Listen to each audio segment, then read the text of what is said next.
Hello and welcome to the B&B Show. My name is Brandon Kane right here. This guy over here to my side, that's going to be Seahawks. Brendan Nelson back in the house here at the Hawks Nest to help me preview and take a little bit of a look back at the last game here for our Hawks and just kind of take a tone, take a little bit of a pulse for where this team's currently sitting at and what's going on. It's great to have you in the house, Brendan. How you doing on this fine Thursday? Better now. Better now, definitely. Winning can help to remedy a lot of different bad feels, can it? Yeah, especially a win like that over a team like that. Like there was a lot going on, and I mean, I think we just needed that one, not just for the win itself, but also to kind of alleviate the mental block that a lot of us, I think, had when it came to games like that against teams like that. Yep, six straight games for the Niners. Haven't handled us pretty well since Shanahan's been there overall, and it did eventually here bring a little bit of a turning point between these two organizations in that recent run of dominance. From a big picture standpoint, though, obviously you feel good about coming out of this game, but any sort of specific takeaways coming out of this game as well? I think the big one would probably be looking at this Seahawks defense. I think that if you're taking a look at the last two games, which they are the two games that have come after the adjustments that were made on defense after the Buffalo game, they seem like they've worked. We've got two full games now where the defense has been actually slightly above average, and the early down defense has actually been workable. It's been around league average. And you're looking at those things and you're thinking to yourself, okay, this is further evidence that we got the right guy at head coach.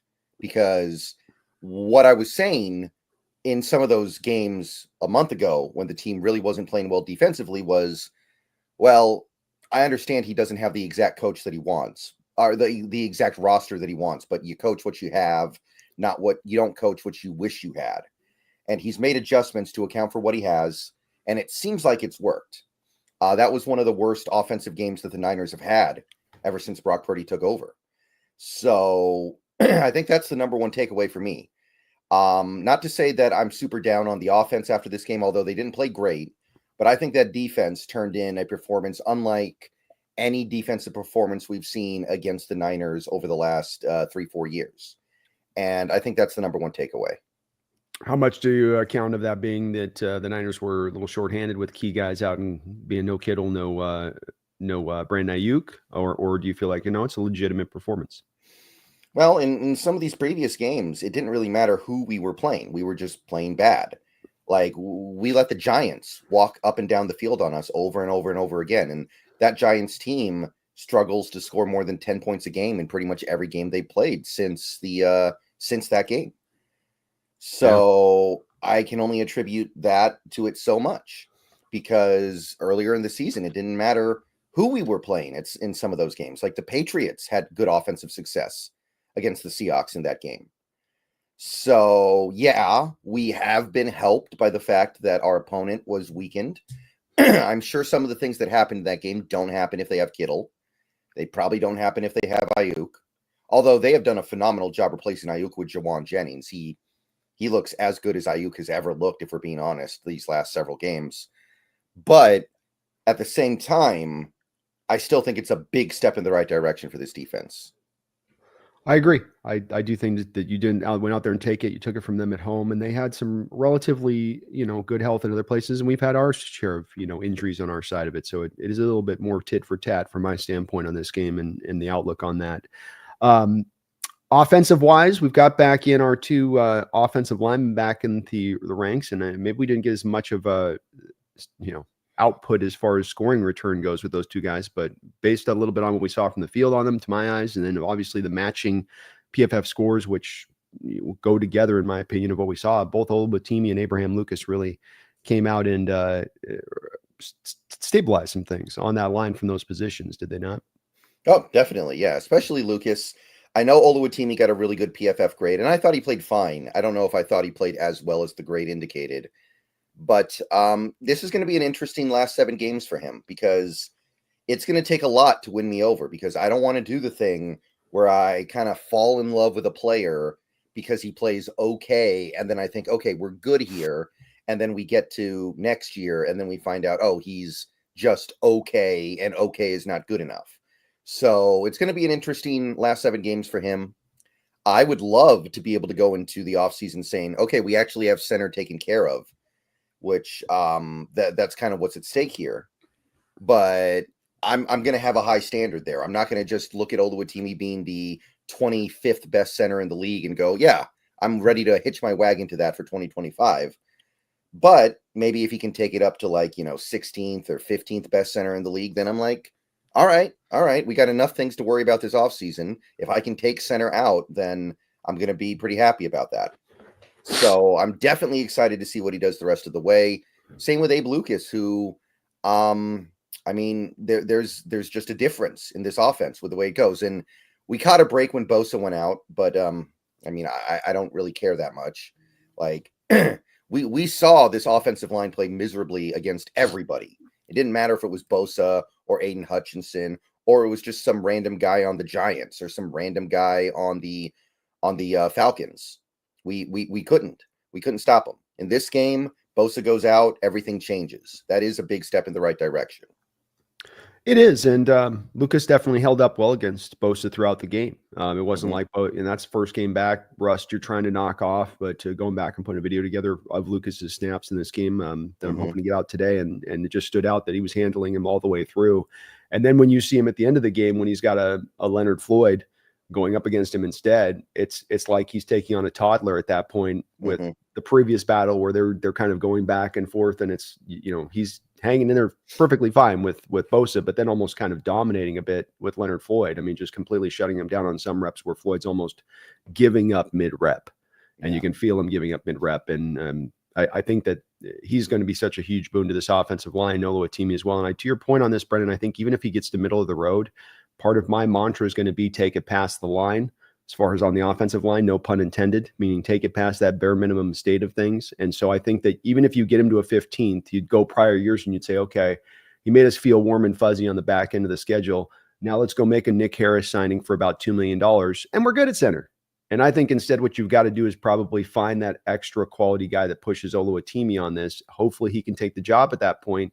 It's probably more of a drafted guy than you signed guy then behind him, but go find a legitimate talent there to push him on that. And that'd be the place, even to me, if he gets that middle of the road state, I'd want them to do that. Would you be the same? Or if he does get to middle of the road, you feel comfortable enough to going with a value-based signing of a, aged vet? It's not going to cost a lot, but get you benchmark A of play.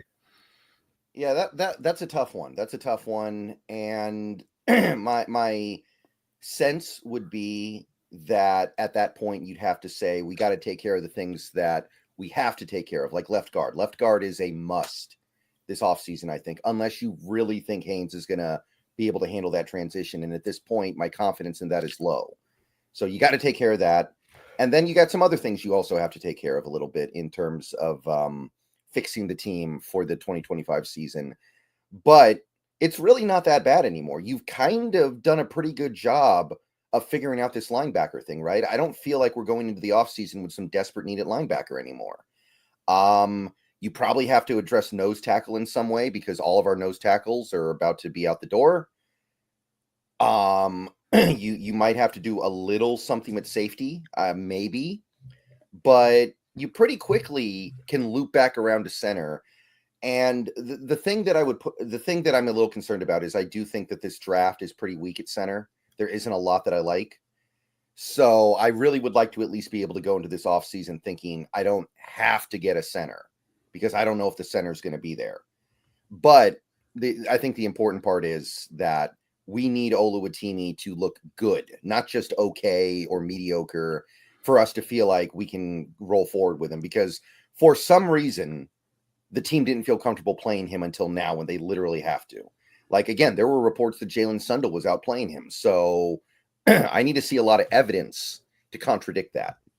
Well, maybe Sundell's the guy that they just roll with in the next year as the backup, feeling like he's a real developmental guy. That's a bit of a question mark for us because we haven't had a chance to see a lot of him. Yeah. Maybe the team has a lot more confidence in him going through a full offseason there, potentially. Because you're right. We have heard reports that they definitely like those. They like Sundell quite a bit. Yeah, and then there's Haynes. Haynes could move to center as well. We could try that. We That's talked what I about would do. yeah, I think that's more of what I would do at this point. I yeah. We he was talked supposed about to be these. ready. He's supposed to be ready made, right? I mean, Yeah, isn't it hard? It's harder to get as much that place of saying, "Oh, the strength and power stuff will come," when he was an older product, was supposed to be ready made. I struggle to come up on that one going, well, that's going to come along, or feel confident that's going to come along at right guard. yeah. I'm a little bit confused by that one right now. That one because I scouted him too, and I liked what I saw. I'm really surprised that he is apparently so lost that he can barely be active on game day. I can't figure it out. But the thing with the offensive line is you hit a lot of branches on your way down, right? You fail out at tackle, you can go to left guard. You fail out at left guard, you can go to right guard. You can go to center from there. You've got a lot of opportunities to get like a second chance or a third chance at succeeding in the NFL. And maybe that's what he needs. He just needs to find that right branch. It's true. I'm fighting off allergies again today, folks. So bear with me today. This change of seasons just put me under. Well, another guy that stood out in this game on that offense, and it was an offensive day that you weren't real prodigious, but we've had some guys really sliding in and finding some fits as far as their roles. Brendan here, and guys that we've been waiting for to come forward the last 2 weeks. Jackson Smith-Njigba has probably given you 2 of his best 3-4 games of his career here in Seattle. It seems like him and Geno have really locked in on that chemistry. You found the balance in this game, like the Patriots game. Maybe it was the only other game that was really this way, where you actually found balance between DK and JSN. Seems like they're finding that kind of footing between this trio, so to speak, and Lockett maybe being a bit of the odd man out as his production has kind of dipped a little bit within this. But the good news is that you've kind of found that trio and how to work them and not make it feel like you're forcing things. Yeah, and I think we all kind of expected this would be the year where Lockett takes a step back. He's getting older. He just doesn't get open consistently. He can still help this team. We give it time. We understand that there are going to be some games where he just isn't there, and that's okay. He's not going to be here next year, I think, almost certainly. But yeah, JSN, I was at a low point with him a couple weeks ago after that play where on third down, he gets open, Geno finds him, the ball bounces off his hands, gets picked off. I was at a low point with him, and ever since that play, he just looks like a completely different player. And I don't know what happened, but he is young. He was 21 years old last year. He's 22 right now. It's not like this guy came into the league at 24 years old. No, it's not. He is a young guy. It was standing out to me too, Brendan, when I was looking at the PFF scores, because he's slowly starting to rise up into sort of that top 20, top 24-ish of receivers in the NFL. Mm-hmm. And looking at the age of all those guys on PFF, as he's being one of the lower guys, I'd kind of forgotten a little bit about that he indeed is one of your, he's a very young guy. He's not one of those older prospects, because we have so many of them coming out now that are 24, 25 years old, but he's definitely not that. Anything else stand out to you about this game that was of notable that you want to discuss? We got Kobe Bryant played pretty well, I guess, on the other side. Witherspoon obviously had maybe one of his better days. Ernest Jones was awesome, obviously. I don't know what PFF is doing with him. I don't know. They don't seem to have a great grasp of linebacker play, do they? They don't. I think that they sometimes struggle on the back end too at times. Safeties are also another one where I think that they don't always understand what they're looking for. But I don't know. I've gone back and watched all 22 quite a bit on this past game and locked in on Jones, because another one that I want to put a video together for him, because he's been so good for us, Brendan. But I don't get where they got to that grade point. What they have him at, like a 48 or something? Yeah, it was like well below water. He's drowning at 48, and that doesn't seem reflective of reality to me. No, he's making plays at the line of scrimmage in the run game. He's getting off blocks. I have no idea how they got that point of a grade. And the guys, I did kind of the math on this, Brendan, 3 games. If you put and extrapolate what he's done as far as tackle numbers just in these 3 games, he'd be average over 200 tackles. Not average. He'd have over 200 tackles for a season. Yeah. If you extrapolate out. So he's been such a huge addition, but I don't know what PFF saw. I will say there's just those random moments of PFF. I think by and large, their grades are pretty good. But there is throughout the season going to be those times you're looking at a grade on a player and you're going, I don't see how they got to that one. It does happen. It's something that you see on a weekly basis, and you just go, I don't think it means that, Brendan, you should throw out all the grades and then say, well, then these are not worth anything at that point. It always comes back to you just put them in the perspective of balancing off versus what you see with the eye test. Yeah, and Tyrese Knight as well, who they actually did give a good grade to. I thought he played a good game. That was a game where Tyrese Knight could have gotten destroyed because it's Shanahan and it's that Niners offense doing their misdirection stuff. That's the kind of stuff I was worried about with Knight when he came out of college. It seemed like he would fall for eye candy, and there wasn't really any of that. We stopped the run well, and the Niners didn't have any big plays. They had like one 20-yard play. That's it. It's true enough. They you limited them big time. 23 games since they've been that low on the passing yardage front of it, Brendan. And a little thing that stood out with McDonald this year, and you take those first 3 games of the year, this game is that he's had some games where when it's really locked in and you've seen kind of the vision, I think, at play, where he's really highly limiting the passing yardage of the opposition. And what did we have those first 3 games? I think you had to go back to 1979 for the Steelers to find a 3-game set to start up the year of as low a passing yards per game as you were averaging. And I think that says something, that we're seeing some of those little flashes here for what we might see on really more of the consistent basis long term when this defense really comes together. Right.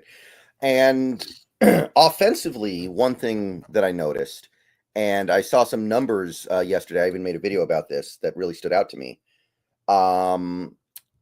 Adjustments on offense, because we talked about the adjustments on defense that McDonald made that seems to have worked over the last 2 games. The adjustments on offense, where the shotgun, we got out of shotgun and we put Geno under center far more than usual in this game. On the season, for the first 9 games, Geno Smith is in the shotgun about 81% of the time, 81. In this game, it was like 67. And it's just one game. I do wonder if maybe this is the adjustment that Grubb is making, trying to get a little bit more out of this offense. And obviously the offense didn't play an amazing game, but I do wonder if getting out of shotgun all the time, because the league as a whole is starting to move towards a little less shotgun and a little more under center. Last year, the league average was like 83. This year, it's more in the low 70s. I wonder if maybe that's an adjustment that he's going to make down the stretch.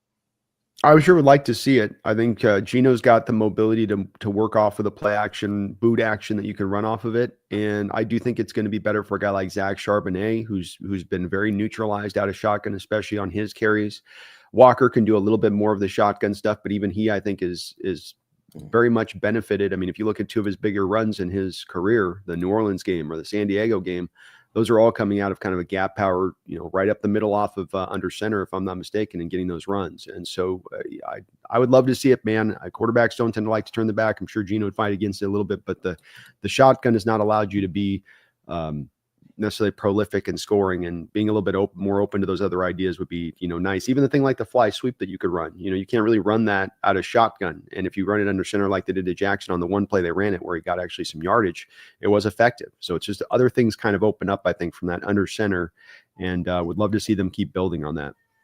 Yeah, because like I said, this year, under center is making a little bit of a comeback, and the Seahawks were one of the teams that was resistant to that so far. They've been running shotgun at about the rates consistent with last year's average. And maybe this is the start of them starting to actually follow the trend, because, we talk about this. The league is a constantly moving pendulum where the offense adjusts to what the defense does. The defense adjusts to the adjustment, and then it's on the offense to adjust back. Maybe going a little more under center is part of the adjustment. Very well could be. And it is an ebb and flow kind of thing. We do know that what we're being told about the way the offenses have gone with the cover 2 shell defenses, Brendan, that it is going back to the running game. And so if that is the case, then if it's going back to the running game, that means more of the full utilization of the running game, not just read option RPO stuff, but actual back to under center stuff, as that starts to grab more of the forefront and then go through it again back into its cycles on that side of it.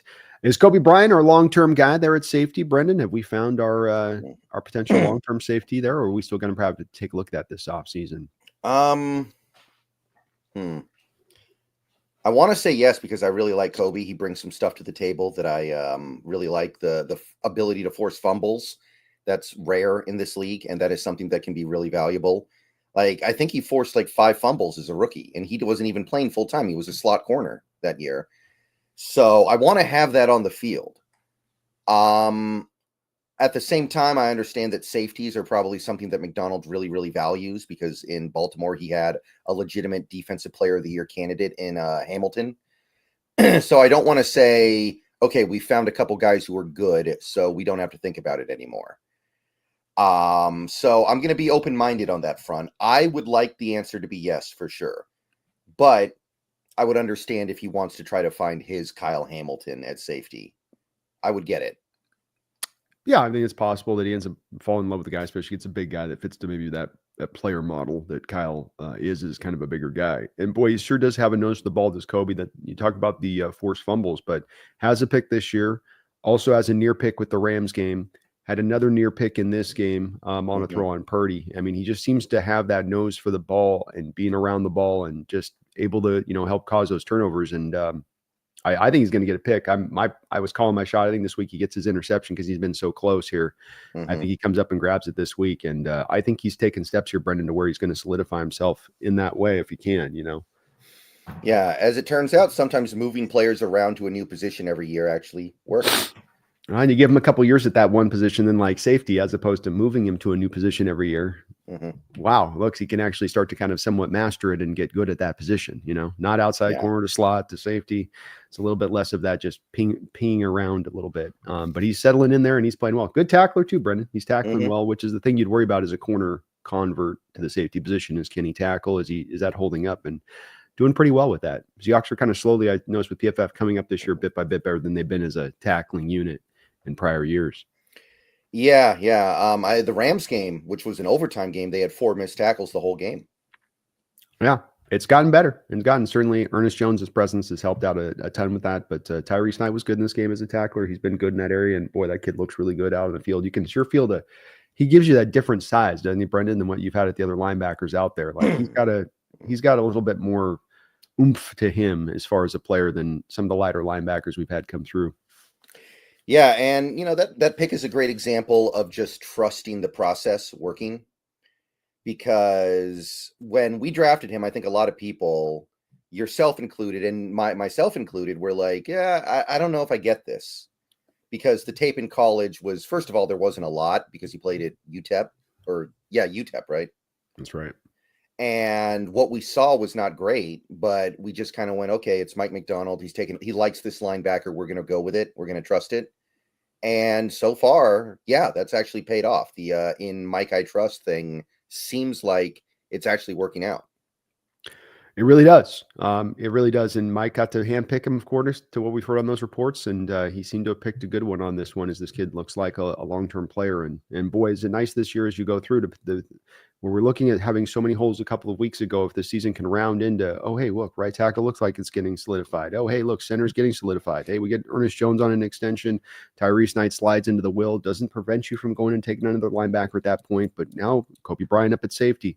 We've got some things starting to settle into place for the long term, even beyond this season, and making the offseason not look quite as hard of a road to cross, because there's not going to be as many positions that you have to go address. Is that a fair way of looking at it? Yeah. And you can kind of kill 2 birds with 1 stone in some areas, right? Like, there are going to be a lot of offensive linemen you can get in this draft, I think, that are going to be a right tackle and a left guard at the same time. Yeah. So you can go get some guys, maybe even 2 of them, a guy like a Wyatt Millum from West Virginia, who I think is going to be capable at left guard and right tackle. There are going to be some other guys just like that, where you can kind of hedge your bet against Abe Lucas while at the same time taking care of that left guard position. And that's going to be something where you can kind of be very efficient in how you fix the offensive line. You're going to be able to say, hey, we already gave Julian Love all that money. Kobe Bryant's entering a contract year.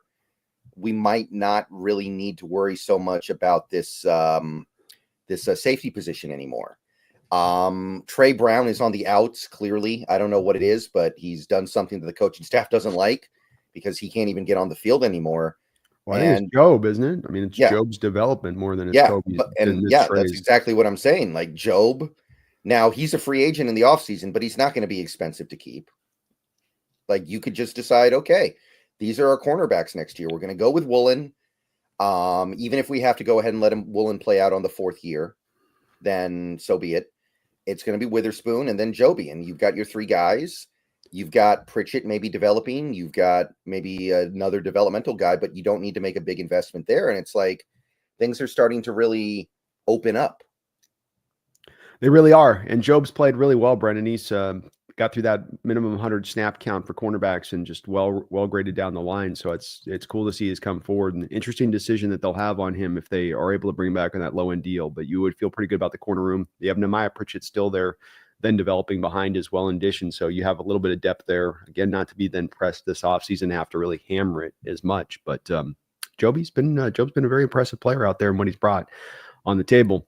Well, let's pivot this a little bit more forward, unless there's any other things I might miss you want to cover on that game with the Niners. It is cool to see as well, just as a final note on this, that we maybe turned the corner here. At the same point in time, you take the pulse of that Niner fan base, and it's getting dark. It's getting dark very quickly out there in San Fran.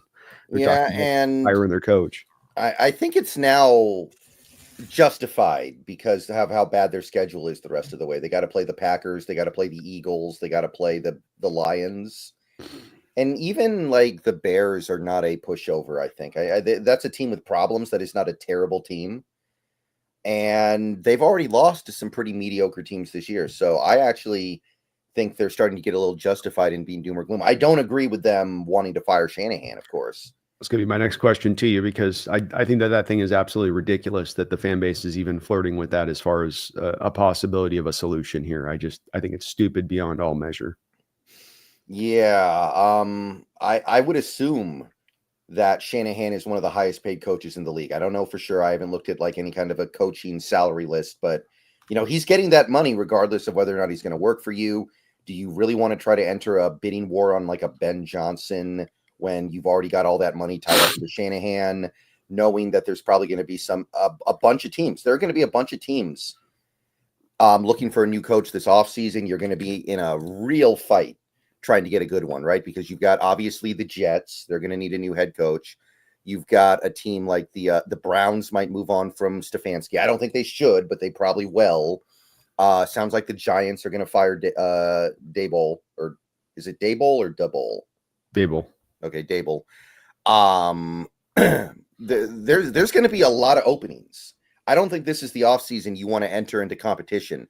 The Bengals are probably going to fire Zach Taylor. The Jaguars are definitely done with Doug Peterson. The Raiders might move off of Pierce. Cowboys done with McCarthy. We know that. Even if we think they're going to get Belichick, that's still another team that is going to be making the rounds. The Bears are going to be done with Eberflus. Saints are going to be looking for somebody new because Dennis Allen's already gone. Like, there are so many teams that need a coach. Even if you wanted to move off of Shanahan, the odds of you landing somebody good, not that high. Especially, like, is that roster really covetable at this point? Because that's going to be what I was going to say. So many of their players are old. Like, Kittle is old. Debo is washed up. Ayuk's coming off this massive injury. Trent Williams might retire this offseason. This is an old roster. I don't know if coaches are looking at that and being like, I can't wait to work with Brock Purdy when he doesn't have 7 all-pros on that offense with him. As we're about to pay him $60 million a year. Yeah. At the same time. And I think the same thing. You mentioned Ben Johnson. I go, well, Ben's going to have a bit of the pick of the litter. Why would he want to go to an aging roster like that's got to be turned over, that's got all this dead money that they're facing? It's going to make his job harder. He's going to want to pick the word. To me, I think Jacksonville, for instance, with Ben is the one where he'd go to, where it's like, quarterback's in place. I've got some skill position players to work with, and we'll just build it from here. So I think he's going to go to more of a destination location rather than being put out in, some third world country kind of thing, where the Niners aren't third world country, but just they're heading into a situation. And there's gonna be a lot of tough decisions. And you just laid it out very well as far as what they're facing, which isn't just like 1, 2, 3 big kind of decision things. It's like they've got 10 major decisions this offseason, not the least of which is, like you also say, Trent Williams being maybe a guy who's going to retire after this year. It's a potentiality, especially if he sees that they're not ready to compete anymore, especially if they're going to turn over the coach. Yeah. Even the Raiders, like, they got the best tight end in the league already, maybe, in Brock Bowers. And they're going to get their quarterback this offseason. And every bit of hype is currently around them getting Shedeur. So if you're a coach prospect that likes Shedeur, and I know some of them do, some of them are going to be on board with that, Yeah, that's going to be another good place to go to. I know that the Raiders have other problems, but you're looking about building around Brock Bowers and Shadur Sanders. That's going to excite somebody.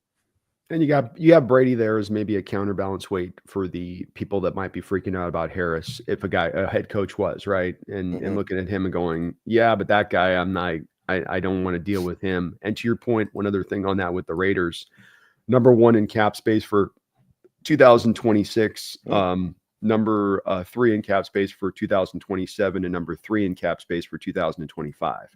So they also have something Niners don't on that other side of it, being a big bag of money that they're going to be able to spend to go out there and build that roster up in addition to that. So I agree. You could almost make, I can't believe we're saying this, that maybe the Raiders job is more attractive than the Niner job would be. But I mean, I think there may be something to it. I'm just saying there may be something to that. So, and the Bears, look at the Bears. They got Caleb, they got running backs, they got those wide receivers. Like, defense is not horrible. Yeah, I think their defense is pretty good. I mean, they are a Hail Mary and a blocked field goal away from 6-4. That is not a bad team. It's just a team with a really bad offensive line and probably pretty bad coaching. Probably. I think Eberflus is bad. I'm not 100% sure, but I think he's probably bad. Yeah.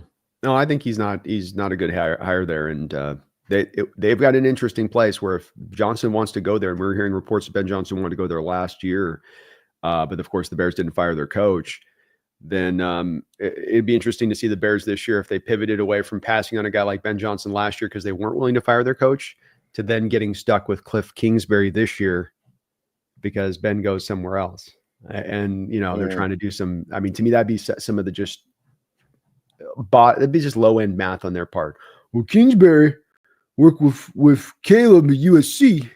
So we'll put them together here now. And we'll get the magic of those USC days back. Like, because it was so magical at USC. I mean, he had the one Heisman year, I know, but didn't he have the Heisman year before Kingsbury got there? Wasn't Kingsbury just there? You might be right. You might be right. Cliff King had just that final year where he actually kind of, regressed a little bit, if anything, into that final year from the previous year. But to me, that would be a bear move. It's like you passed on a Ben Johnson who would be considered the bright candidate this year, and then you're going to end up going to a Kingsbury who's really, to me, he's a coordinator. Kingsbury, he's showing you that this year with Washington. That's a coordinator guy. Should stay as an OC. Should never be a head coach. Keep him in that role. Yeah. So yeah, if the Niners want to, I think that the move for the Niners is just fire Lynch. Get a GM in there who's actually going to have personnel control, because apparently Shanahan has a lot of the control right now. Maybe that's not working because their drafts have been, I mean, they hit on some of these late picks. They don't hit on these early picks at all, though. Yeah. Yeah. They cut 2 third-rounders this year recently, a Sonny Gray and Latu, their tight end. They've had a myriad of first-round picks that have not worked in recent years we can go through. But including Parasol last week, who had no catches, no targets, filling in. But you're right about them they do work, though, third round and onwards, man. They do some work. Both the Rams and the Niners have done so much of a better job than us in recent years of finding value after the third round and really getting some good performance out of those players. Mm-hmm. Yeah. So if they want to do it, I'm going to be thrilled. If we could get rid of Shanahan and McVay in the same offseason, that'd be great. But, when we had Carroll here, and there were times where I really wanted to move off of Carroll, I would often ask myself, is this something Jody is even thinking about? Is this something that is even crossing her mind? And I would suspect often the answer was no. As it turns out, the answer was yes, because she actually did it, right? Yeah. So I'm looking at that Niners situation, and that's a team that makes the NFC title game every year when they're healthy. And I'm thinking, is Jed York even thinking about firing Shanahan? And I feel like the answer is probably no. I think it's just fans being fans and, people talking. I don't think the owner's even considering it. I could be wrong, but I feel like that's a situation where the owner's just like, of course I'm not going to fire this guy. I make the NFC title game 70% of the time with him. I can't see how you can validate doing it. He just came off of getting into the Super Bowl in a very close Super Bowl game at that. I know there's the whole narrative that he's going to get ahead in games and then lose the lead, and that's something that plagues him. And he's got some brutal stats when it comes to a guy that in maintaining leads in NFL history and one-score games in NFL history. But I just can't go to, well, he's got this Achilles heel in close games. He's just always going to, fail you in the Super Bowl and the big games when it's going to tend to be tight. I think you'd have to still roll with him. And I can't think of any time in NFL history, Brendan, a guy's fired a year after just getting you to the Super Bowl. Say nothing, he's been to multiple Super Bowls, and to your point, multiple conference championships in addition. So it's not just a flash in the pan situation with him. Yeah. And I mean, that's the same thing that the Eagles probably said with Andy Reid when they fired Andy Reid. And then Andy Reid went on to win 3 Super Bowls somewhere else. Like, I mean, I think a big part of it is just you need to really find your quarterback. And I know Purdy's better than we thought he was going to be.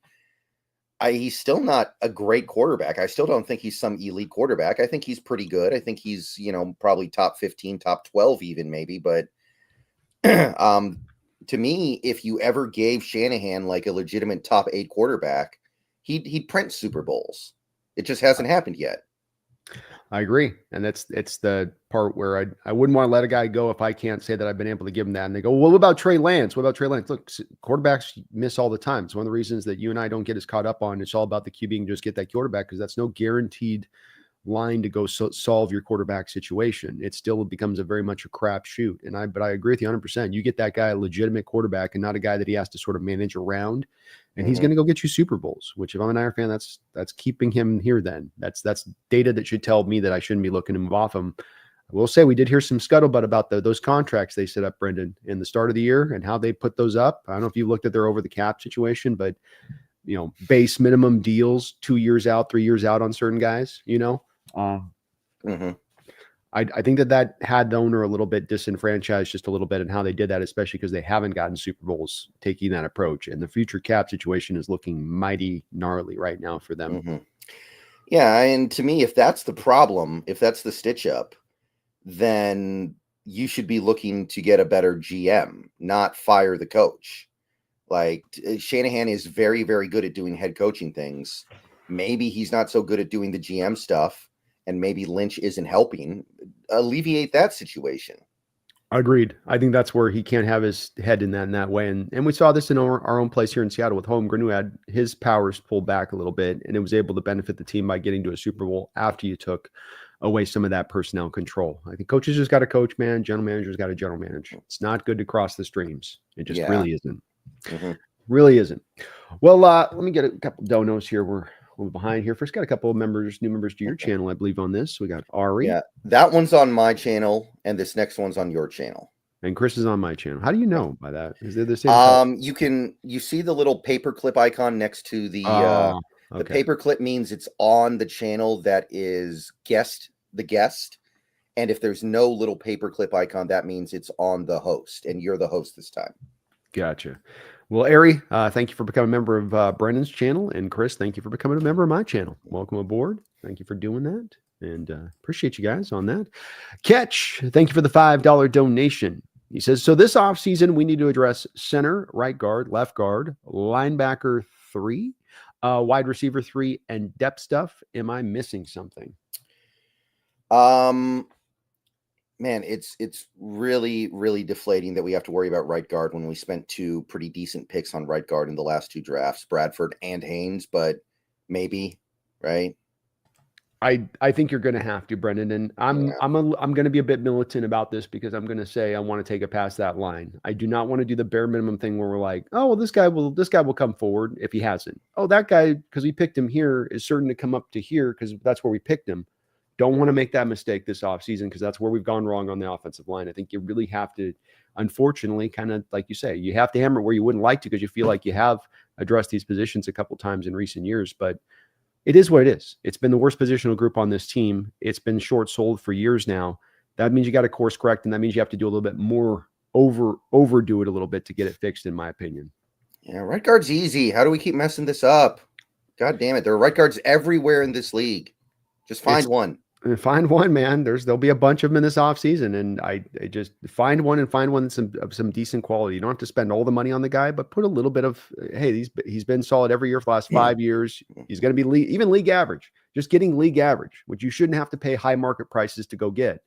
We'll upgrade this situation so readily with the way the rest of the line might settle in. If Cross, Lucas hang in there, and they do fine. Oluwatimi, you get these 2 guard positions at just an average place. Even this last week, Brennan, you go back to the scores, and you go, wow. Oluwatimi, Lucas, 2 of your top 3 rated players in this game by PFF. Here we go. And Charles Cross kind of had a rough game, but still around 65. But your two guard positions were two of your lowest rated plays on the stage. Your two of your guard positions are two of the reasons that you had the high pressure rate still under on Geno throughout the course of this game. And it's like, and that's because those are at league worst states. Get them up to just average with those other parts, and that's going to be a great offense, not a great offensive line, but at least be functional.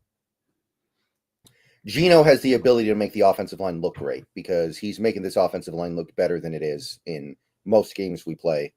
Yeah. It'll be good enough at that point. Linebacker 3, I mean, we need linebacker depth for sure because there's nothing behind the top two guys, but the linebacker 3 doesn't typically play very much. So that's to me part of the depth conversation. Yeah, I think you can find the linebacker guy more later the rounds catch. You know, you can find that guy 5th, 6th round kind of guy. Even this last draft, there was a myriad of guys, if you looked at them as kind of depth guys, who would have fit to that spot.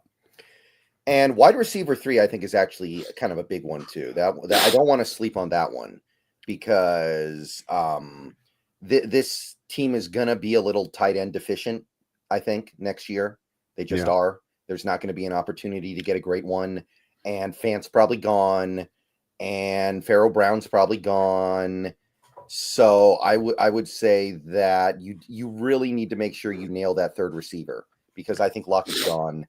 And I don't believe his replacement's on the team right now. Like I think Bobo has outed himself as a very, very limited player over the past month or so.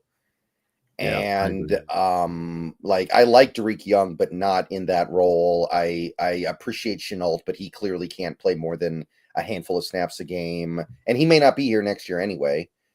So yeah, I think wide receiver 3 is really, really important to get right. It is, especially because it is also a guy that's got to probably win on the outside as not a slot guy, but an outside guy where you can slide more of JSN to the inside on that at that point. Right. And it's not easier said than done, easier said than found. I'd probably add a couple of little extras on their catch. Tight end might be one that, especially H-back tight end, maybe not your pure inline guy, but we're probably going to move on from Fant. We're going to probably need the move guy who can do some of that. So I would probably add that, and then maybe cornerback 2. Technically speaking, because Witherspoon's your slot. So no Job, no Trey Brown. You're going to probably have to develop a corner as well, rather than just running with just strictly Nehemiah Pritchett going into next season.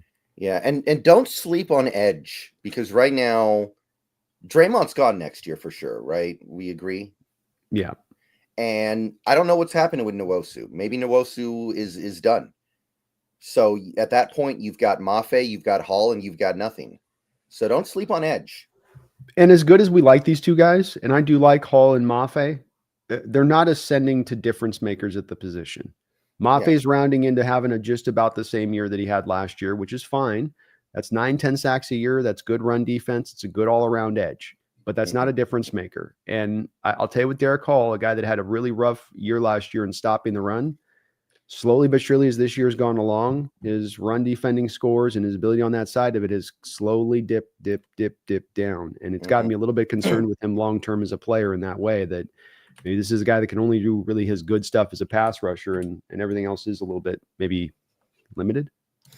Yeah, and this is a great draft for edge rushers. The Penn State guy, James Pierce, Michael Williams, and you also have a couple of linebackers that are probably going to be able to do the Micah Parsons thing, right? You've got Jalen Walker, the Georgia guy, and I know he's hurt, but Harold Perkins, if he enters the draft, might be like that. Yep. So there's going to be an opportunity to add on there. So I would, if we use our first round pick on an edge rusher, especially like Michael Williams or Jalen Walker, I'm going to be really happy. I'm going to have no problem with that. No, I won't either. I think you could make the argument too, Brendan, that might be the value guy on your board in the first round. You know, if you find yourself 18, 19-ish, you're in the place of kind of where the Rams were with the Verse guy, where maybe there's an edge or two that have gone at that point, but you're still getting one of the better ones in the draft. Not full blue chip guy, but a really, really nice prospect there at that spot. And as we know, the team's been driven by value lately when they pick there in that first round, especially. So I wouldn't have any issues with that as well. You could see where the value would go as to why that would be the smart choice in that moment. And again, you're going to have to, I think when Nwosu's out, you're going to have to round out the depth here. There's no two ways about it. Yeah. And they're not even talking about Nwosu anymore when they talk about injuries, right? I think he comes back in a couple of weeks. I think he's back within. Yeah. I think that they're being, they're going to give him the time on it, I think, but So I've understood it. It's a couple weeks. I thought McDonald was asked about it the other day, but it might have been in passing and quick. So I'm not positive on that one either. Yeah. I mean, and even if Nwosu comes back and plays well and we decide to keep him, that doesn't mean you don't take an edge if the opportunity's there. Yeah, you still got to keep reinforcing. And certainly if Nwosu, to your point, does come back, that is a 1-year situation. Yeah. So, it's not necessarily going to be a long-term beyond just that one season. So, but good list, Catch. Good list. Like it. And thank you for the donation. Airborne 1, thank you for the $2 donation. Says, love your show. Go Cardinals. Well, best of luck to you. It's cool seeing the Cardinal fans invigorated here a little bit by this season. And boy, that'd be an easy team to root for, Airborne, with how hard they play. Me and Brendan are going to talk about this in a second, but they play hard every week. They don't make silly, bad mistakes to hurt themselves in football games. They give themselves a chance by that way. And that's how you want your team to play, no matter how talented you are. Play hard. Don't do stupid mental errors throughout a game, and see if you can pull it out. And they've won a lot of games where they haven't been as talented as the team across from them this year, Airborne, but they wanted it more. Your team wanted it more. Yeah. A lot of that going around. Richard Stewardson, thank you for the $5 donation. Can we keep this good run going? Yeah. And I mean, I think that at the very least, you can say this defense should be able to keep the good run going, because the adjustments they've made seem to have really found a path. The offense, I don't know, because as much as we're excited about the way Lucas and Oluwatimi played this last weekend, it can easily swing back the other way next week or the week after or the week after that, because these guys are such unknowns right now. But I feel good about where the defense is. I'll put it to you that way. I'm in the same place, Richard. I think that we can certainly keep this run going. I share Brendan's worries a little bit about the offense because it still is not quite found an identity. It's still not able to consistently attack in certain ways. It seems to be kind of still searching and probing through these games this year. But defense does seem to be kind of sliding together. The addition of Ernest Jones has been a godsend out there. Job settled in at the outside corner to help you out with Trey Brown. I think you mentioned about Trey Brown. I think he was struggling a little bit early in this year. I mean, he had some games there where he was giving up his share of catches and touches. And that's partly because when you have Witherspoon and Woolen on the field, you're going to be the guy to get targeted. But Job's held up on that as being that guy that's going to get targeted. So, it was really just that Giants game. Trey Brown was awful in that game. Other than that, he was fine. But maybe they're just like, look, Trey Brown's not going to be here next year. So let's look at this guy who we like just as much as Trey Brown, who might actually be here next year. Maybe it's that simple. Could be on that. It's hard to say. I think too, there's an issue there with Trey on tackling a little bit that they maybe don't have as much confidence on with him. That gets him a little bit hesitant. But the thing I noticed too with this, Richard, is that you're slowly here over the last couple of weeks, maybe turning to the point of being at your most healthiest at the end of the year, especially if we do get a Nwosu back. And if you're talking about keeping the run going, getting hot at the end of the year, getting healthiest at the end of the year, these are the things that aid a really nice run. And so it's hard to predict, but I would say that if this can keep going in the trend of where it's going on both sides of the ball, and again, offense needs to get some work done here to find some consistency. But if that can happen, then absolutely you can go on this run. You can go take this division. It's going to take a hot run. You're not going to have it given to you. You're not going to be able to just kind of fall into it. You're going to go 7-9 and find your way in, like kind of Carroll did in that first year with in Seattle. It's going to be probably taking 10 wins to get there. But I think, Brendan, if you win in your own division, you win the 3 games in your division, and you win those easy games outside of the division, being the Bears and the Jets, and the Jets being the 2 games. I think you get those 5 wins, you're winning the division, I think. Don't you? Yeah, I think so. The Rams schedule's not bad though. I will say that they could get on a little bit of a roll here. I don't know. I don't know how good I think the Rams are is the thing. They might be a very like they lost to the Dolphins. They beat us in overtime. They went to the wire with the Patriots. That might be a team that is kind of fraudulent, just waiting to get knocked off. I don't know. We'll see. I'm with you on the Rams. I can't tell. And the thing with the Rams last week, their offense got going. And if their offense gets going, it changes their whole outlook of his team, because the offense has been struggling. The run game's been kind of struggling for them. But if they get that thing rolling like it was kind of rolling last week against the Patriots, with the way their defense has played this year, they're very dangerous. They're very tough. But I think if you beat them, and they have a couple games on their schedule, like the Eagles this week, they lose that game against the Eagles. And they got I think maybe they got the Buffalo Bills still on their schedule too. Yeah, they haven't played the Bills yet. So they've got a couple. You're right. There's a couple easy games in there as well with them, but win out, man, on your division. Get a couple of those wins that should be easy on. Yeah, it's on the road against Chicago. Yeah, it's on the road against the Jets, but those are two kind of Phelan type teams this year. Then you're in. You're in at that point. Yeah, I think so. Thank you, though, Richard. Appreciate you for all of your support here on the channel as always. Seth Kaloa, thank you for the $2 donation. Says, love the collab with you too. Always great insights. Well, we appreciate that, Seth. Thank you for that, man. And thank you for all of your support to the channel. Please do, folks, if you're on Brendan on his side, Seahawks Brendan Nelson here on YouTube, you hit that like button. If you're on the Hawks Nest, hit that like button on my side. Sub on up on both sides if you haven't. It does help out our channels tremendously by doing so, and we really, really do appreciate it. But thank you, Seth. Thank you, Seth. We love what we get to do here, man. Well, let's take a look at this matchup of the Cardinals. All right. I'd be interested to see just right out the gate before we get to kind of the finer tune details on this game on a big picture standpoint. I walk into this game, Brendan, as sort of when you get to there's complication on breaking down the matchups and a variety of different things that are going back and forth between two teams that will determine the win. But I think in this game, as I look at it, there's also some simplification going on here when it comes to the Cardinals, especially with their ability to attack, where have been throughout the year really vulnerable. And I go to this and watching the Cardinals throughout this year and seeing every one of their games as saying, you've got to come out of this game, stop their run. And as much as anything, if you can limit their run, if James Conner comes out of this game with 14 carries for 53 yards, you're going to get the win, I think. And I don't like to boil everything down to a bottom line stat of that, but I think it's just such a big harbinger for this game, a big part of what will determine this game, whether or not we can keep that ran game from just going crazy. Have we played a quarterback like Kyler Murray this year, the dual threat quarterback, like Bo Nix, I guess? But that was like he almost never took off and ran in that game. It's true. Purdy's kind of that way a bit. Kind of. It doesn't. I don't feel like there's an equivalency between what Kyler can do and what Purdy can do, though. Purdy's more quick than he is fast. Yeah, I'd agree with that. So we haven't played a quarterback like this yet this year, have we? Because Stafford's a statue.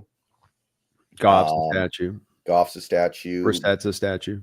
Yeah, Brissett. I guess Daniel Jones, but he didn't even do that in that game, did he? Not really. No, he was able to beat you with his arm. Yeah, and like he might be like you can't really call him a dual threat because his arm is so bad. He's like a one read and then take off quarterback. Yeah, he's a leg guy with an interesting arm talent. And Kirk Cousins might be the most immobile quarterback of all time this year. It's true. It's very true. Yeah, he's lost a lot. That Achilles thing has definitely robbed him of some of his movement in the pocket. Not that he was a movement guy anyway before that, but it's definitely dinged him down considerably. So, yeah, I would say this is, and also to your point on that, I think we don't necessarily have, even as you look at the schedule the rest of the year, Brendan, with some of the matchups that you have still, you're going back and you're going to be playing Stafford at some point. Aaron Rodgers, Sam Darnold's not the most mobile guy. So this is really one of the only kind of mobile guys you're going to really face for the most part on this year too. Caleb, right? We get Caleb. You get Caleb, and he's got a little bit of mobility, but he's also a little more of a improviser. Rather with Kyler, he's a pure, Kyler can be a difference maker with his legs and how he uses them. So that's interesting, right? That's a dimension that the Seahawks have not had to deal with yet, right? So you're right. If you stop the run, that would go a long way in proving that you've really found something defensively. Oh, Josh Allen. We did play Josh Allen. We did Josh Allen. I guess that would be the one, but we didn't really stop Josh Allen. So no. Another game though, where it's like almost he was doing more what he was doing with his arm and decision making more than it was his. There was a little bit of him using his legs, but I want to say it was, I've seen him use legs much more in other games than ours. Kind of like he didn't have to almost. Right.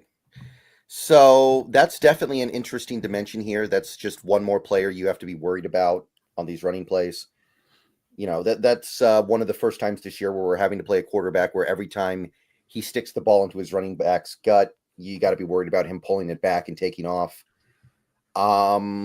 And generally speaking, I feel like the Seahawks historically have done well against those quarterbacks, but it's, a new coach, new defensive coordinator, some new personnel.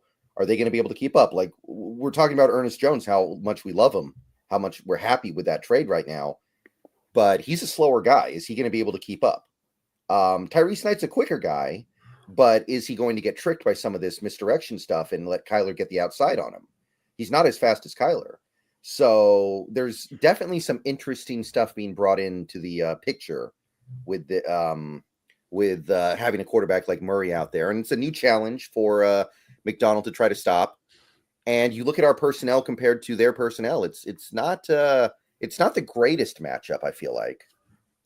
No, it's a tough one. And the thing with them is they really understand their identity, Brendan, and that they're not going to step outside themselves like they would have when Kingsbury was there, where Kingsbury is going to always have that penchant like some OCs do, where he's going to want to throw the ball and really start peppering around. With this offense, they really will stay with the running game, and they will not step outside themselves just to decide that they got to do something different. If they're getting the 5 yards, the 6 yards on the ground, they'll just keep hammering it and hammering it and hammering it. And then once you bring the resources up with an eighth man in the box to then go, gosh, we can't stop this legitimately straight up, bam, that's where they start to hit you over the top with the play action and some of the deeper plays down the football field. And it is very, very effective. It's kind of simple ball a little bit offensively at times in the way they run that, but it's very effective because they've got a good running back. They've got the threat of Kyler in the RPO game, like you just talked about, and they've got enough of the receiving core to get down the field to attack you in that way, especially with the Marvin Harrison. So it's really tough because you just can't kind of take anything sort of away from them. You have to play it kind of legitimate. You have to play it sort of straight up where you can't sort of cheat a little bit. Right. And Trey McBride, I did not think this guy was going to be that good. I did not think this guy was going to be is he a top 5 tight end? Yeah. No, yeah. He's got to be. I don't think he's as much a blocker on that side, but as far as pass catcher goes and after the catch and great hands, yeah, you got to give him a nod on that one. Yeah, no touchdowns this year, though. Statistical oddity. They run the ball down well, Brennan. When you run the ball, you get down that red zone, you don't need to throw it. Yeah, actually, they have something in common with the Seahawks on that front, I guess, right? Because the Seahawks pass the ball down the field, and then they get inside the 5, and then they run the ball. Yeah, it's where that's where you want to be ideally. I think most coaches, offensive wise, will tell you that you throw between the 20s and you run to score a little bit. But yeah, they haven't had to use them a lot down there. They also do a good job with Harrison down by the goal line, fades and stuff like that down there. So they've worked him a little bit when they have one to throw there, where it's just hasn't gone to Trey. But he's a great player, man. Really tough to bring down after the catch as well. And they will lean on him all day long. So, you have flashes of sort of that Hunter Henry game against the Patriots a little bit on if they try to, work him in that way and just really lean on him in attack, especially with Tyrese Knight and Jones there in coverage. That'd be a spot if I'm the Cardinals coming in that I'd look to hammer quite hard in this game as a way to attack. Mm-hmm. Yeah. How are you handling Harrison this week? Are you putting Woolen on him? Are you putting Witherspoon on him? Or are you just going to let him move around and live with whoever ends up being there at the snap? So I would go with Tariq Woolen traveling with Harrison in this game. Mm-hmm. And then I would actually put Witherspoon on Trey McBride. Fun. Yeah, I would. Because I think that when I look at the Cardinal offense, running game, Marvin Harrison, Kyler, obviously, right? He's in it, but running game, Marvin Harrison, Trey McBride. Now, I put those over here and I look at what's the rest that I got to deal with. Greg Dortch. I got the kid out of Stanford who's okay. Wilson. He's okay. Yeah. He's all right. He's all right. Mm-hmm. And I go, I'm not really, that doesn't scare me. The rest of the stuff doesn't scare me. If I've got guys out there one-on-one or half and hold up against those guys, they might get some catches here and there, but I've shut down the way that they're going to want to try to lean on and force them into to guys that don't typically help them to win in football games necessarily as much. That's the pathway to me. And having the two guys in Woolen and Witherspoon that are well suited to be able, I think, to lock those kind of guys up with Trey. They'll use him a lot like a slot receiver. So I think it's very natural to just have Witherspoon in there with the alignment in there and then, go roll that route with it, in my opinion, especially if you can run some stack boxes to take away some of the run game at that point. And then you're having them in kind of one-on-one man coverage situations on the outside. Yeah, because like you said, there's not a lot to be scared of beyond those two guys. So I like that. I don't think you're seeing a lot of traveling from the Seahawks defense so far this year. So I don't know if it's realistic. But I would like to see that. I think it makes sense this week. Could be a way to attack there. We'll see if McDonald's may be open to do it. It'd also be interesting to see, as we've seen the last couple of weeks, Brendan, more of the Ravens flavor being brought out on the defense with some of the stack boxes, unbalanced fronts. I think he's even blitzed a little bit more the past 2 weeks than he did to start out the season. Mm-hmm. And it will be interesting to see if they keep rolling with that here against Kyler, if his legs maybe cause them to be a little bit more hesitant to being willing to blitz and run those blitzes as much. Yeah, I mean, it's a lot easier to do those things, the stacked boxes and the blitzes, when you're competent on first and second down, right? That's the thing we've been talking about for a while now. And the last 2 weeks, the early down defense has actually been about average, league average. and that's been enough. And you've seen they've felt a little more liberated to do things like that. In fact, I actually think one of the big plays in that Niners game was the play where we blitzed Witherspoon, and Witherspoon actually hit Purdy's hand as he was throwing it. And a couple people pointed out that Purdy looked like he was in pain the whole rest of that game. Indeed, he did. Well, and he's on the injury report right now Yeah. for the Niners. So, that's definitely seemingly what kind of played down there. And yeah, you're starting to get a little bit of that. Certainly, Stafford had some issues with the prior week as well at times when you blitzed him a little bit. So, I would love to see them continue to be able to do it. Sometimes against those mobile quarterbacks, you don't want to do the blitz game because if you don't get home, he gets out of the pocket, he's gone. You don't have the guys in the back end, and you get to play like you had against the Niners this year, where he was able to run for like 55 yards. But this is where I'd come down to the run game being so important too, Brendan, because stopping the run, like you say, getting to the point where you can run those blitzes into 3rd and 8s, 3rd and 9s, can't do that as much when you get into the 3rd and 4s, the 3rd and 3s. And if you're allowing those 4-yard runs, 5-yard runs on 1st and 2nd down, you're getting those Cardinals into that 3rd and makeable. And that's where I go, yeah, they're going to make those conversions. They've shown that throughout the year. They're going to get up the field if you let them be in that kind of position. Got to get them behind the sticks, got to get to 3rd and long so you can really unleash all of the different iterations of this defense that we have to be able to go at them. Yeah, because I know Kyler's playing well so far this year. His numbers are good. I still don't think he's a great quarterback, personally. I don't either. What they've done is they're doing like what Steelers are kind of doing with Wilson, in Pittsburgh, Brendan, which is you're looking to keep him in that magic hour of like 25 to 30 attempts a game. And then he's really effective in that, but that's not high volume Kyler like we saw a couple of years ago. To your point, who's still kind of, to me, if you're asking that guy to be, because you're paying him, he's high volume guy. I think he fails in that kind of environment. Put him in a run-heavy offense where he can just kind of pick his spots. He can be a very good quarterback in that way. Mm-hmm. Yeah, I can see that. I think most players can be a good quarterback in that situation. When everything is easy for you, yeah, you're going to be good. And it accentuates your legs a little bit too, right? So then you're able to you work off your read option. When you are dropping back to pass because they're only 25 to 30 times a game, you're able to, now when you use your legs to scramble, it really feels even that much more effective. And they've kind of learned that. And smart on Arizona because there's so much of a pull here, Brendan, to once you pay the guy, now he's got to be a high volume guy. Now you got to, validate having given him all that money rather than what's the best for the team, what's the best for players, what's going to make us the most effective. That doesn't tend to be the question asked. Right.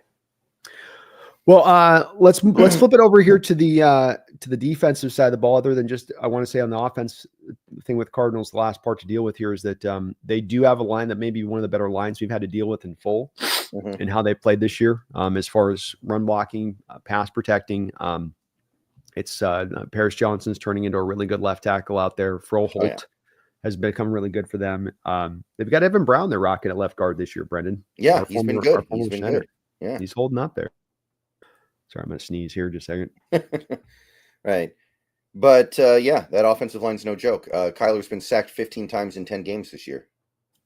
Yeah, they've held up well. And part of that is, of course, teams having to play the run so much that when they go to the pass, you're sort of being a bit hesitant getting after him as a passer because you got to be sure that they're not actually running the football. When we look at this offense going up against this Cardinal defense, to me, it feels a little bit of shades of the Falcon game as far as looking for an equivalency of a type of defense that we've gone up against. This is a defense that plays really hard. They tackle well. They will be willing to take risks and drive some blitzes at you. But to me, it's a bit like the Falcon game where you are not going to have to be facing as tough a pass rush as you've had to deal with at times. You're going to be able to run the ball in this team. There's going to be holes that your line's going to be able to create. This offense should be able to make some headway against this defense, should it not? Yeah, although unlike the Falcons defense, this Cardinals defense has been pretty decent so far this year. They give up about 22 points a game, which surprises me because I was looking at that defense before the season started and I was like, there isn't a lot of talent here that I'm impressed by, right? This is a defense. They got Budda Baker. And then after that, I was kind of like, these are just a bunch of Jags for the most part.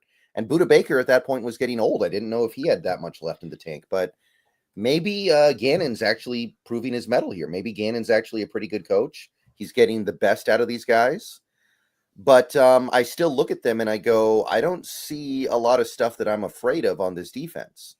Zaven Collins is having an okay year, but to me, he's still a big disappointment from what he was supposed to be when they took him in the first round. Excuse me. Dennis Gardeck is out for the season, right? So that was one of their top pass rushers. He's out, I think. I That's think right. he tore his ACL. He is. Owen, BJ Ojulari. yeah, BJ Ojulari. Owen Popoe has not developed at all. He doesn't really do all that much for them. Yeah, there isn't really a lot here. I'm looking at their defensive roster right now, and it's just kind of like, I don't know how this unit is only allowing 22 points a game, but shout out to Gannon for getting the best out of this crew. Well, they've got a couple. I mean, they're certainly an impressive performance when you look at like keeping the Rams to 10 points, keeping the Lions to 20 points. But when you do look at their schedule, Brendan, you also see teams out there that are a bit offensively stagnant. Jets offensively stagnant this year. Bears offensively stagnant this year. Chargers, they're playing the old school ground and pound game, but they're very much kind of offensively stagnant in the way that they play it. And so they have been able to kind of on some of those games that lowers down their overall points per game, feast on some of the bad offenses to make that look that way a little bit. I don't think that their defense performative wise matches up quite to that 22 points a game because they don't take the ball over. They're not going to rush the pass particularly well. You can run on them and get downhill on them. They fight hard and they're not going to make it easy on you. But that's where I think that that's just a little bit of a mirage versus what they really are as a defense. And Ojulari, I mentioned on that one, that was, Ojulari was going to be your number one pass rusher for the Cardinals out for the year.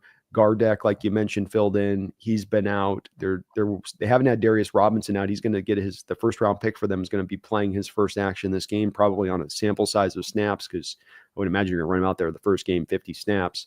He's a good player, but it has left them light. They've made the trade for Baron Browning from the Broncos at the trade deadline to reinforce the ranks there just because it was so kind of porous. I mean, hell, LJ Collier starting for them on the defensive line. You got LJ Collier on their defensive line starting. You got Evan Brown on their starting left guard.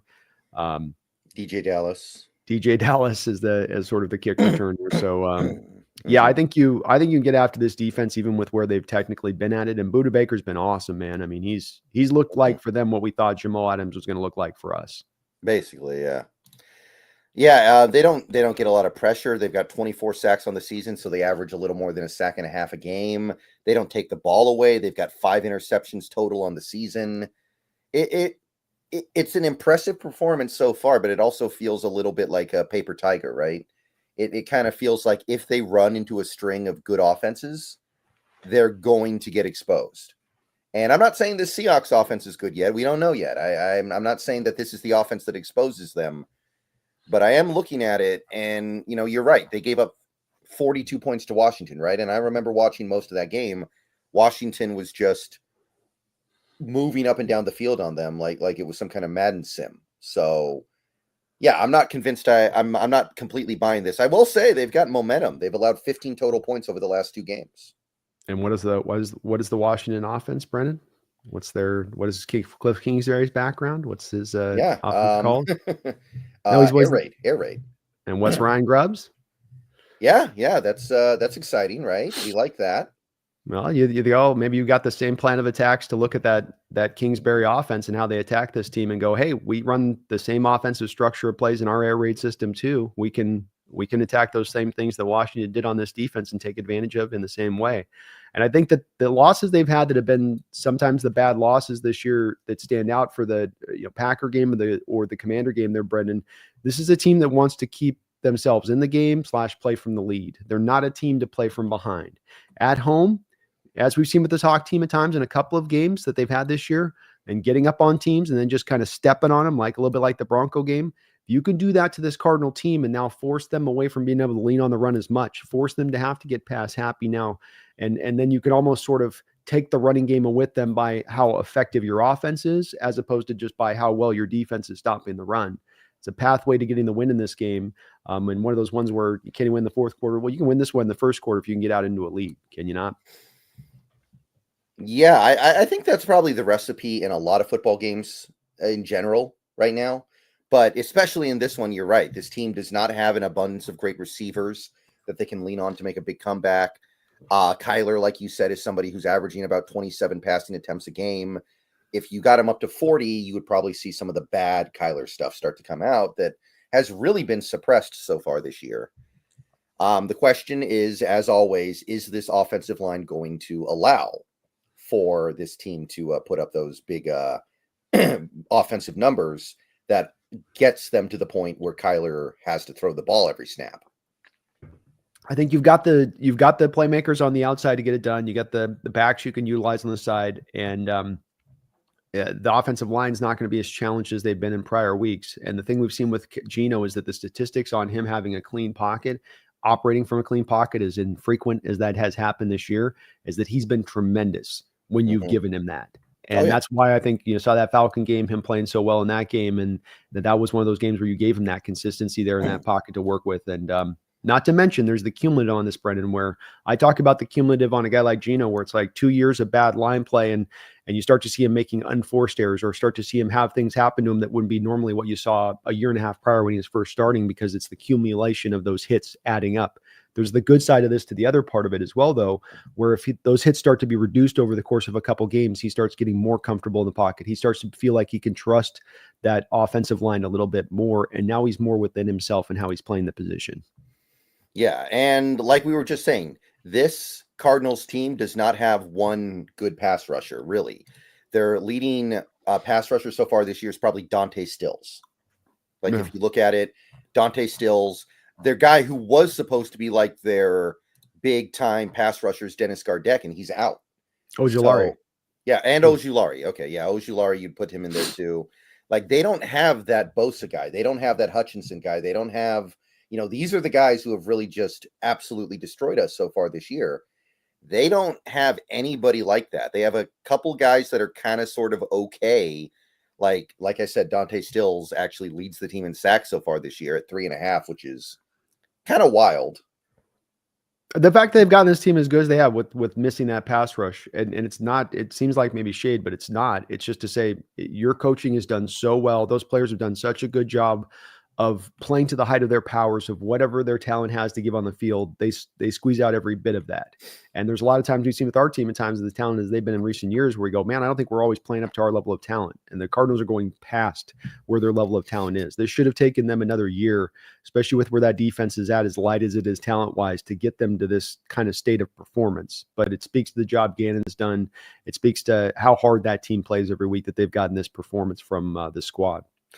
Yeah, and I think it's fair to say that where they are right now, there's been some very good fortune with them being in the position they're in right now, because you look at earlier in the season, they've got wins against the Niners. That was the game where Jake Moody got hurt. If Moody doesn't get hurt, Niners almost certainly win that game, because they couldn't kick at all as that game went down the wire, and that game was a 1-point game. And then they have the Chargers game where they kick a field goal at the buzzer to win, and then they have the Dolphins game where they kick a field goal at the end to win. Like, those are 3 games that really were just on the edge of a knife.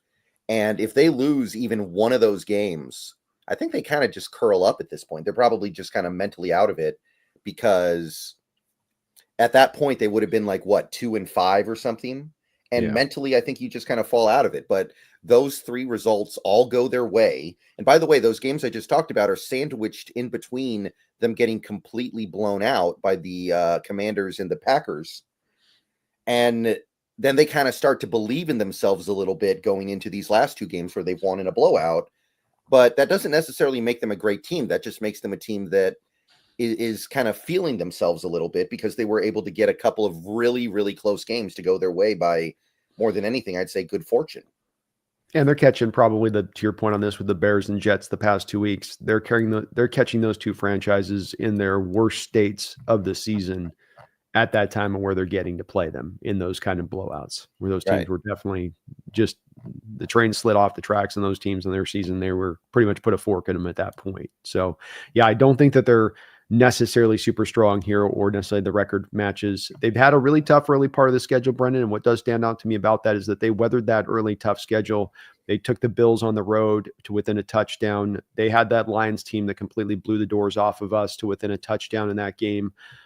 They fought pretty hard in some of these games as well to just be able to stay into them. But this is a team that at home you can still take advantage of, that you're still more talented than.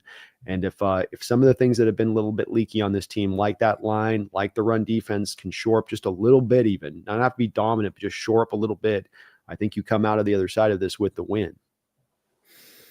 Yeah, that's kind of how I feel about it. I feel like if we play our game, it'll take care of itself. I'm look, the Cardinals deserve a lot of credit. They've won 4 in a row. They're feeling themselves. but I don't view them as being some kind of a juggernaut. I just because they've won 2 straight games in kind of blowout fashion. Yeah, I tend to agree with you on that one. Mm-hmm. Richard Stewartson, thank you for another $2 donation. He says the playoffs looking very close for us Hawks. We got it in eyesight. You know, we can see it's right up the road there. If we can just sprint our way up that road, Richard, and you know, you got to get 5 wins. That's what you got to get through going through. You've used up kind of most of your room for error here. It's going to take you closing this out really strong as a season, but there's 5 winnable games that are on your schedule.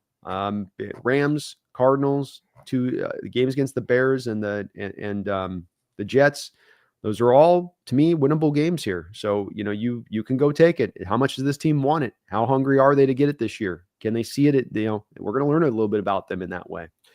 And honestly, I think the Vikings have been a different team without Darisaw. I think that they are clearly vulnerable, and they're like barely scraping by against Jacksonville, and they're just barely surviving these games. To me, that is a game that you're looking at and going, okay, it's not going to be easy, but you can win that game.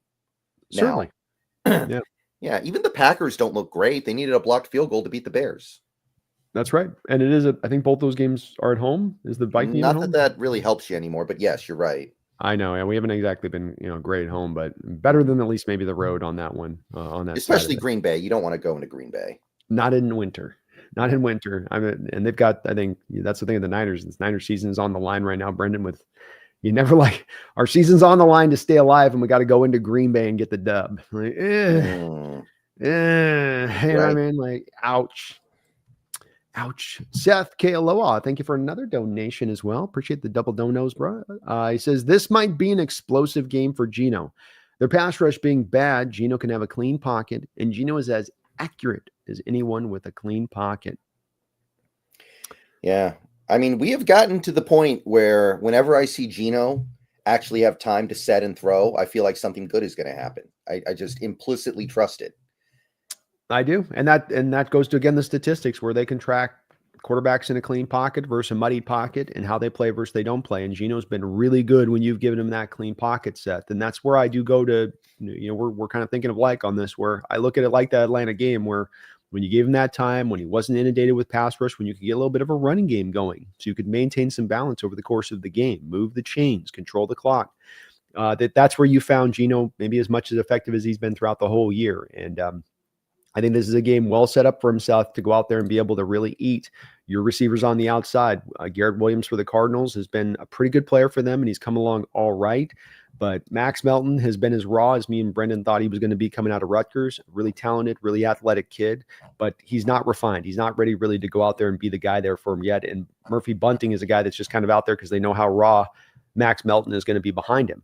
And so you got some guys that you can attack out there in coverage against their guys. You should be able to win one-on-one. I mean, even Lockett then at that point is the third, you know, receiver and how he's dealing with. There should be some holes to go after in this defense in that secondary. Yeah. I know some Cardinals fans really like Garrett Williams. They hype him up a little bit, but I don't see anything special. Yeah, I don't either. You go, well, him on DK, I still feel like DK is going to get the better of him throughout the course of the game. He'll give sometimes, but you're going to get your catches on them. And you can certainly at least attack the other cornerback spot. Yeah, none of those guys are as good as Lenore for the 49ers, right? No. and he'll let you know how good he is. He's boy, that guy, he went from a guy like I was kind of barely aware of to this guy just, you know, it's like, oh my God, you're not that good to be, you know, claiming yourself like that. I know he got paid and all that, but holy hell. You talk about getting paid big time. Yeah. But you talk about getting insufferable fast with that guy. But good that we gave it to, you've seen some of the videos. We gave it to him through the game. The guys throwing him around, him, you know, getting beaten coverage, him not making a tackle. It was good. Yeah. Good game on that side. But thank you, Seth. Great thoughts on your part. And I agree, man. You give him the clean pocket in this game. I have no doubts we're coming out with the win. If you can keep it to where he's able to sit back there and just sling it and let it rip, then we're getting that dub. Is this the week where we find a running game? That would be my next question. Because I'll tell you, it doesn't seem like it's possible. It just doesn't seem like we can do it. It doesn't matter who we're playing. It doesn't matter what kind of players they have, how they play defensively. We can't find the running game. Is this the week? What do you think? Yeah, I think we do, but that's as much just because of how bad they are at stopping the run than it is how good we are it locking in. Olu and Lucas's presence help a bit with this, but you're right. It's been inconsistent across the board. And it's like whenever you do a running play, there's always one or two guys that just completely blow their assignment, even when you block it right. First play of the game last week, Olutimi takes the nose tackle and dirts him up in the backfield. Lucas comes off the block, lays a combo block on Bradford's guy, completely helps Bradford, helps out Bradford. No, I'm sorry. Bradford helps out Lucas initially on the play and then climbs down to the second level. Lucas gets his guy neutralized. Olutimi gets his guy dirted up. Bradford's got to get down to the second level, and the linebacker Devondre Campbell completely whiffs. Mm-hmm. And when you watch the tape, it's that type of stuff all the time where it's a guy that like doesn't merely not execute his block. There's penetration. I didn't even get a hand on him. And so he just completely destroys the whole play. And that's where you get Walker reversing course and coming all the way back across the field. And it's always somebody completely blowing their assignment on the play in the running game, which completely throws this into just crap show every single time. Yeah. But do you have faith that's going to get better? Is this? I do, because there was a point in the Lions game against the Cardinals, Brendan, where they just decided we're just going to run this ball constantly because the Cardinals can't stop it. We're just going to just keep going. And that's why it was 20-13. It was, yes, close because of the Cardinals keeping it close, but it was also because the Lions were like, they can't stop the run. We'll just run this all day. We'll just keep going and going and going and going. And it worked. And I think that, you can do some similar stuff here with this, where you're going to be able to create some holes. LJ Collier is not going to be strong at the point of attack. I've learned enough about LJ Collier to know that is the truth. And somebody was in my chat the other night, like, well, he's actually rounded in a pretty decent season for them. He's he's leading them in pressures. I go, that speaks more to how bad their pass rush is than it is how good LJ Collier's necessarily been playing. So, he's not been good. You can get after this defensive line. You can definitely get downhill in the running attack and attack him in a variety of different ways. So, I think you're going to find effectiveness in this game. I think Walker goes for probably over 100 or near 100 in this one. That'd be nice. That would be nice. Well, I'd love to see him get going. And boy, Charbonnet has had a rough year here, has he not? Yeah, people are hating on him, and I kind of get it, but it is so unfair for him. He has no chance. Like, Walker can overcome some of this run blocking stuff, but Charbonnet really can't, man. Have we been, we talked a bit about these two backs taken in the second round in the prior 2 years. And this has been a little bit of like a science experiment for Schneider on this, Brendan, because he's going so counter to the analytic folks with this, right? Don't take the running backs if you don't have the line. You're not going to get the most out of them in the second round if you take them back to back like that. Your point on Walker is a salient one that he can create where Charbonnet can. I think that's valid when it comes to Charbonnet. But doesn't this also prove with what we've seen over the last couple of years of these two backs and taking them in the second round that it more proves the analytic rule of thumb than it disproves it, like John Schneider was trying to do by selecting these two guys in the second round? Well, I think if the offensive line was in place ahead of time, it would have been okay. But that's what the analytics say though. They say you got a great back, so I got a difference maker back. Then I need to have the line in place to really get the most out of that guy to go out there and put you a 1,700 yard season, right? Mm-hmm. They've got to be that. And if you don't have that, but you have the great back, he's not going to be able to be tremendously effective in that way. He won't overcome those guys. Kind of like how people will think a quarterback will be able to, at times, who can, if it's a superstar quarterback, can maybe overcome a little bit of a porous line to be able to be a superhero back there. But that's kind of what I think with this is that this proves it in that way, that you didn't have your line in place. You thought the difference maker back could overcome that, and the two difference maker backs could overcome that, but they haven't been. Right. Do you agree with it? Do you agree with that? Yeah, I think it was always, I remember reading the Inside the Draft Room, the Draft War Room article that was written right after the 2023 draft. And according to that article, the reason why they took Charbonnet is they thought he was the best player available. They didn't go beyond that. They just thought he was the best player left. So I don't know if it was a science experiment in the way that you're talking about, where they were like, okay, let's see if running backs can overcome this bad offensive line. Maybe they just circumstantially thought this is the best player we have on the board. And a lot of people would say he wasn't the best player on the board, but that's how subjectivity works. Yeah, and I can understand where they go with the best board thing. I think that the thing is, though, that they don't have the line in place to take advantage of those guys is where, to me, the part that has to overrule that pick a little bit, where you say, well, we get this guy, but the line's not in place to be able to really get the most out of this guy. We've already seen a little bit with Walker here in his early time here, where we haven't had that blocking in play.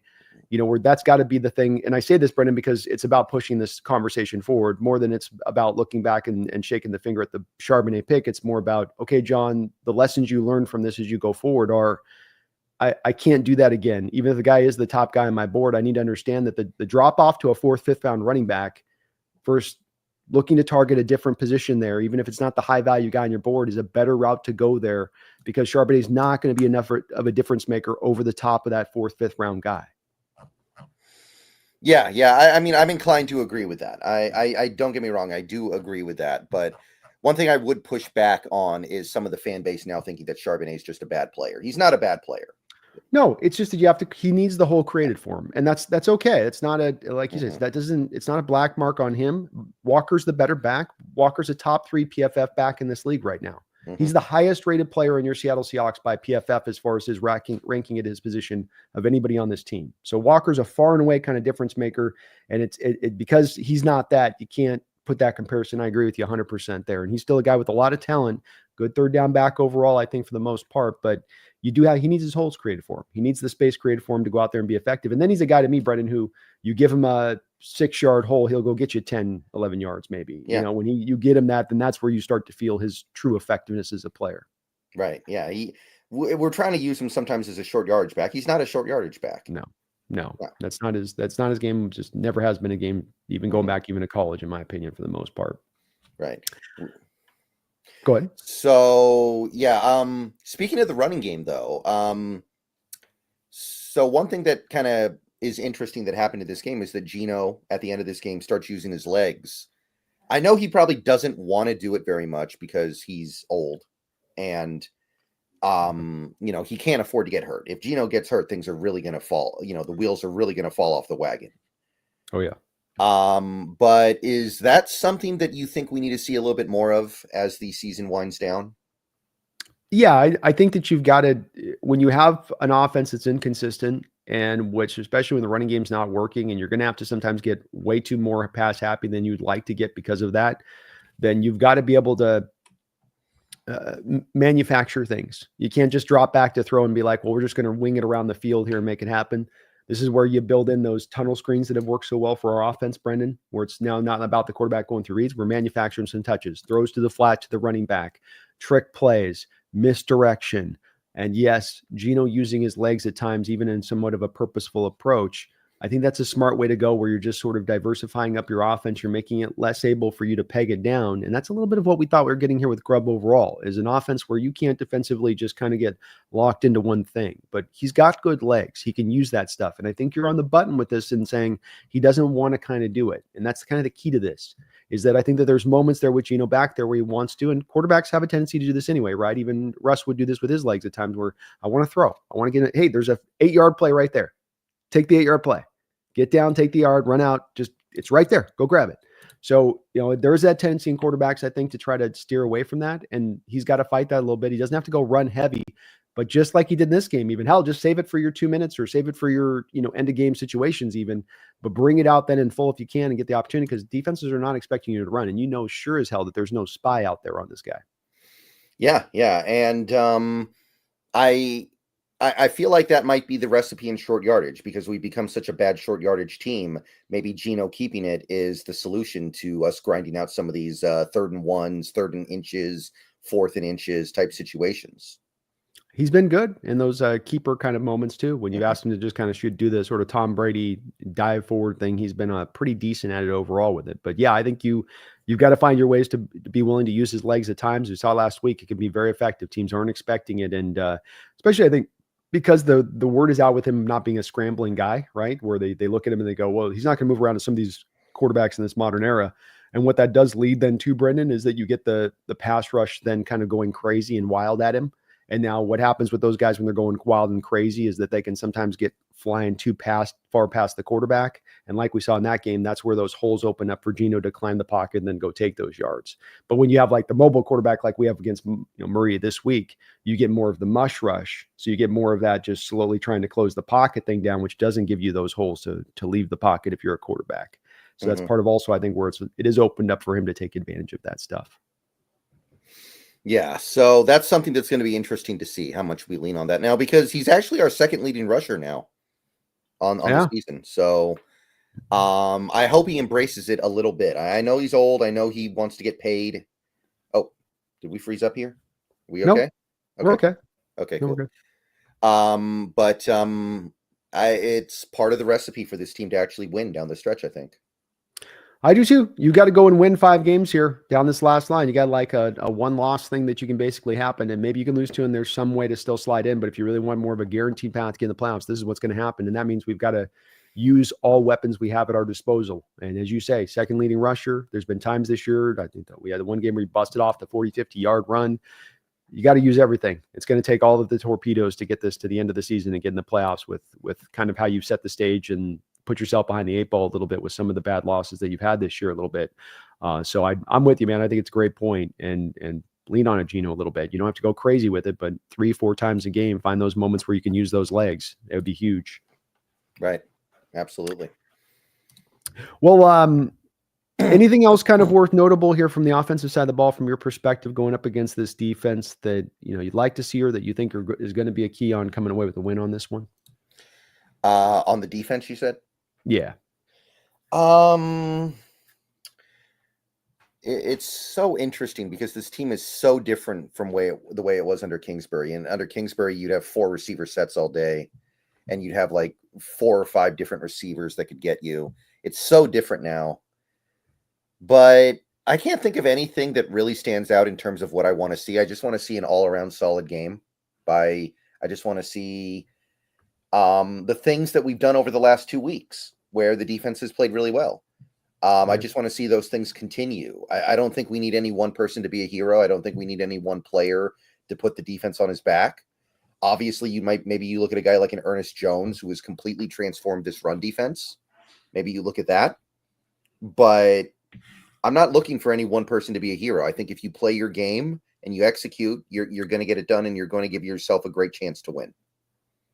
I agree with you on that too, as well. It's stick, as you say, with what you've done recently. Stay on stopping the run. Stay with Ernest Jones' impact there. Get him one-dimensional. Get him in the third longs. Work some of the magic. You can work with Mike McDonald's scheme on those third downs with some of the simulated pressures and whatnot offensively. Find some balance here, and you should be able to get some points put up on the board against this Arizona team, even at home. I know we struggled a little bit at home recently, but they're not going to take over our stadium like some of the other fans have had. So yeah, and Seahawks fans, go to this game. This game's a big game.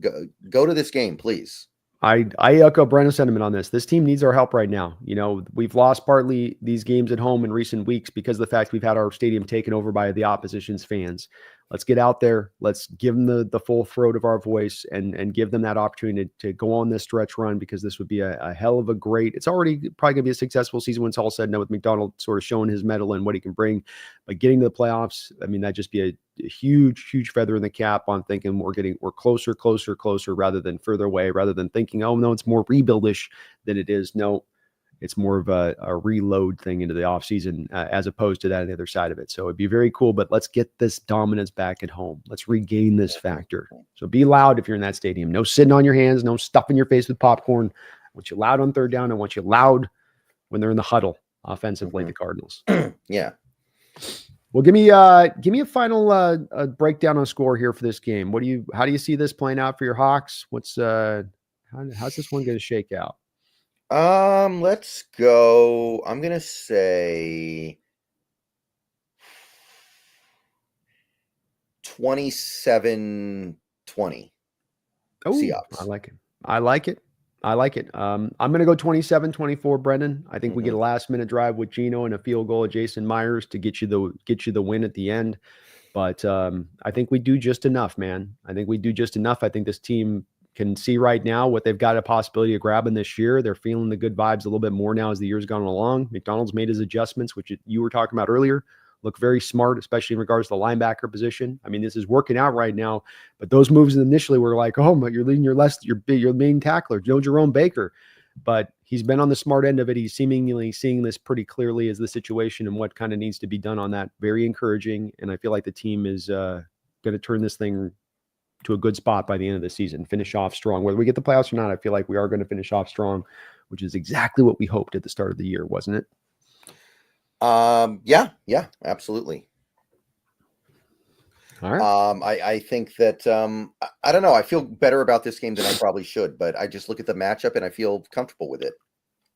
I do too. And it's also a little bit just that while the Cardinals have been competitive against us the last few years, Brendan, it does seem like we've had just the bigger problems a little bit with the McVays and the Shanahans and the Rams and the Niners than it is this team. It's been a bit more split, it feels like. So a little bit more of a chance to make some inroads there. Mm-hmm. Well, folks, do me this favor. If you're on Seahawks Brendan Nelson's side, get subbed on up to him and maybe subbed up here to the Hawks Nest too. If you're on Brendan Nelson's side, if you're on the Hawks Nest side, sub on up over there to Seahawks Brendan Nelson here on YouTube. Does multiple videos at times, daily content, that type of thing here. And of course, we do our Thursday show every week here, the B&B show. I thank you, Brendan, for coming on in here today. Thank you for having me on, man. It's fun to do this every week, and we can't wait to do it again next week. Well, let's go get this win, Seahawks fans. If you're in that stadium, get as loud as hell. Get this team cheered on to getting this dub, because this thing could be so big if you can get this dub. You get the win against the Cardinals. Just get this momentum and this ball just rolling faster and faster and faster. And let's go take this division. Let's go shock the NFC West. Go shock the nation. They had us buried 6 feet under a few weeks ago, but we, like the zombies crawling out of the grave, just scratched through the coffin, through the dirt, through the grass, and we're just starting to pull ourselves up, our head now up out of the grave here. So let's keep pulling it out here, Seahawks fans.